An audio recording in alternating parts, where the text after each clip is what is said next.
فرشتہ کہتا ہے رونے والوں سے تم لوگ کیوں رو رہا ہے ان کی موت پر؟ مجھے تو اس گھر میں اس وقت تک آنا ہے جب تک کہ ایک بچہ یہاں زندہ رہے گا، اور اس وقت تک میں آؤں گا۔ تم اپنے بیٹوں کو اتنا نہیں پہچانتے جتنا میں پہچانتا ہوں۔ تم دیکھتا ہے یہ میرا بیٹا ہے، میں دیکھتا ہوں کل صبح کے 8 بجے اس کی میں روح نکالنے کے لیے اس گھر میں آؤں گا۔ تمہاری اولاد ہے، تم نہیں جانتے، مگر میرے پاس جانکاری ہے اس کی، یہ کب اس کی روح میں نکالوں گا۔ تو مجھے تو اس گھر میں بار بار آنا ہے۔ ایک آدمی مرا ہے تو کیوں چلا رہا ہے، کیوں چیخ رہا ہے؟ ان کی موت پہ مت چیخ، اپنی حالت پہ چیخ۔ تیری موت کل ہوگی، اپنی زندگی پہ چیخ، اپنی حالت پہ چیخ۔ اس کی حالت پہ کیا تو روتا ہے؟ اپنی حالت پہ افسوس کر۔ آیا ہے کتاب میں فرشتے کی اس بولی کو اگر گھر کے لوگ سن لیں، مردہ کو چھوڑ کر سب جنگل نکل جائیں گے، لاش سڑ جائے گی، کوئی دفنانے والا نہ ہوگا۔ مگر چونکہ اس بات کو جنات اور حیوان کے علاوہ کوئی نہیں سنتا ہے، انسان سنے تو سینہ پھٹ جائے، مرنے والا اپنی جگہ سڑ جائے گا، کوئی دفنائے گا نہیں، گھر کے سارے لوگ بھاگ جائیں گے۔ جب مردے کو دفنا کے آپ گھر سے قبرستان سے لوٹتے ہیں، معلوم ہے دفنانے سے پہلے آپ چیختے تھے، آپ چلاتے تھے۔ وہ جوان بیوی چھوڑ کے مرا تھا، بیوی سر کے بال نوچتی ہے، دیوار سے سر ٹکراتی ہے، چھوٹے چھوٹے بچے اس کے کہتے ہیں اب میں زندہ رکھے میں کیا کروں؟ مگر جیسے ہی دفنا کے آپ لوٹ جاتے ہیں، وہ دھیرے دھیرے صدمہ کم ہو جاتا ہے، کم ہو جاتا ہے، آپ کو صبر ہونے لگتا ہے، آپ پھر دوبارہ اپنی زندگی میں واپس لوٹنے لگتے ہیں۔ تو 4 10 دن 50 دن کے بعد ایسا لگتا ہے 40واں ختم ہونے کے بعد کوئی باپ اس کا تھا ہی نہیں جو مرا ہے، کوئی ماں اس کی تھی ہی نہیں جو مری ہے، کوئی بیوی اس کی تھی ہی نہیں جو مری ہے، کوئی شوہر اس کا تھا ہی نہیں جو مرا ہے۔ وہ ردی کی ٹوکری میں چلا جاتا، اس کو ہم تاریخ کے بستے میں ڈال دیتے ہیں، تھا کوئی مر گیا، اب یہ اپنی زندگی کے بارے میں سوچنے لگتا ہے میں کل کھاؤں گا کیا، میں رہوں گا کیسے، میں دوسروں سے سلوک کروں، شادی فلاں کے گھر میں ہے میں کیا تحفہ لے کے جاؤں۔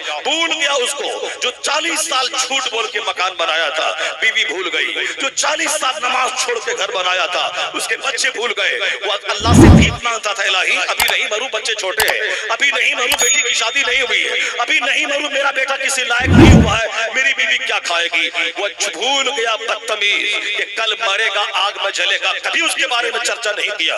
اگر ابھی مر گیا، ابھی زیادہ سزا میرے پاس نہیں ہے، ابھی زیادہ روزہ میرے پاس نہیں ہے، الہی ابھی موت مت دینا، ابھی جی بھر کے تہجد نہیں پڑھا ہو، جی بھر کے اشراق نہیں پڑھا ہو، جی بھر کے ابابین نہیں پڑھا ہو، جی بھر کے تلاوت نہیں کیا ہو، الہی جی بھر کے 100 رکعت نماز نفل ادا نہیں کیا ہو۔ یہ بتائیں کوئی کروڑوں میں کوئی ایسا ملے گا جو ایسا بولتا ہو الہی ابھی نہیں مرے تو 4-5 سال کی زندگی اور دے دے تاکہ روزانہ جی بھر کے 5 نمازیں 5 جماعت مسجد میں پڑھ لو، اور تہجد بھی پڑھ لو، اشراق بھی پڑھ لو، ابابین بھی پڑھ لو، نماز پنجگانہ کے علاوہ 50 رکعت نماز نفل ڈیلی پڑھ لو، کروڑوں میں کوئی نہیں ملے گا، یہ بولنے والا ملے گا الہی ابھی موت مت دے، بیٹی چھوٹی ہے شادی دلا دو اس کو، بیٹا چھوٹا ہے اس کو پڑھا دو، میرے مرنے کے بعد بچے بھی لگ جائیں گے، میری بیوی بیوہ ہو جائے گی، کھلانے والا کون ہوگا؟ یہ یقین کر لے تیرے مرنے کے بعد تیرا بیٹا تجھ سے اچھا کھائے گا، تیرے مرنے کے بعد تیری بیوی اچھی حالت میں رہے گی، کیونکہ جو کائنات کو چلاتا ہے، جو اللہ پر یقین پختہ کر لے، وہ جانتا ہے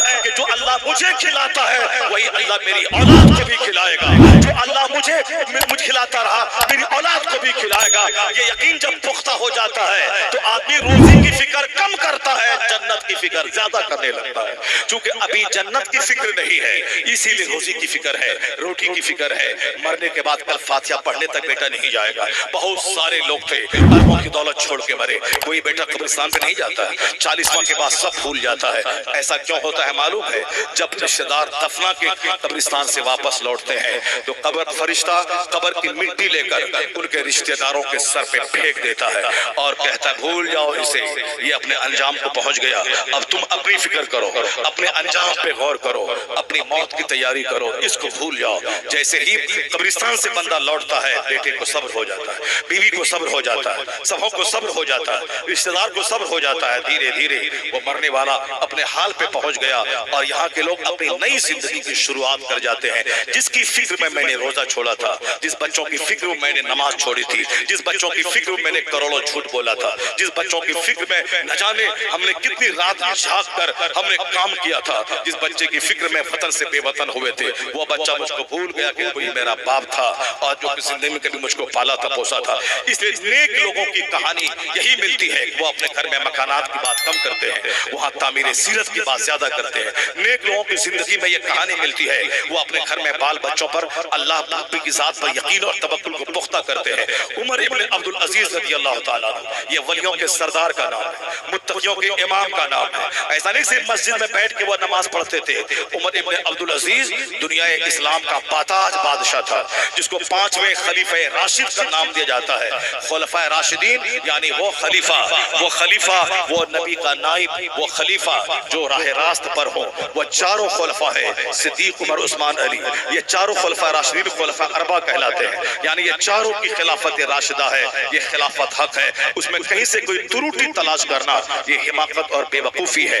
بہت سارے کلمہ پڑھنے والے اچھے لوگوں کی صحبت میں نہ رہ کر کے حضرت امیر معاویہ کے خلاف گالیاں دیتے ہیں، بکواس کہتے ہیں، رافضیت بڑھ رہی ہے، لوگ اہل بیت کی محبت میں صحابہ سے بغض رکھ رہے ہیں۔ حضرت عثمان غنی جس جگہ اپنے گھر میں شہید ہوئے تھے، اس جگہ کے بارے میں آیا ہے کہ 30,000 ختم قرآن اس جگہ عثمان غنی نے کیا تھا جس جگہ ان کی شہادت ان کے گھر میں ہوئی تھی۔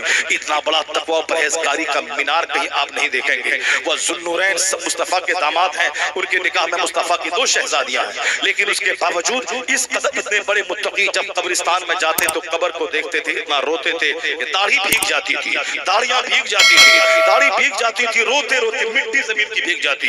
کسی نے پوچھا حضور کیوں اتنا روتے ہیں قبر کو دیکھ کر؟ کہا حضور نے کہا تھا کہ مرنے کے بعد سب سے پہلی منزل قبر ہے، اس منزل میں جو بندہ کامیاب ہو گیا آنے والی منزلیں اس کے لیے آسان ہو جائیں گی، یعنی حشر کی منزل، قبر حشر کی منزل اور پلسرات کی منزل، نام اعمال کے تولے جانے میزان کی منزل، بے شمار منزلیں آئیں گی، وہ ساری منزلیں آسان ہو جائیں گی۔ اگر پہلی منزل میں بندہ بچ گیا تو عثمان غنی کہتے ہیں میں اسی پہلی منزل کو دیکھ کر میں روتا ہوں کہ میرا اس میں کیا ہوگا۔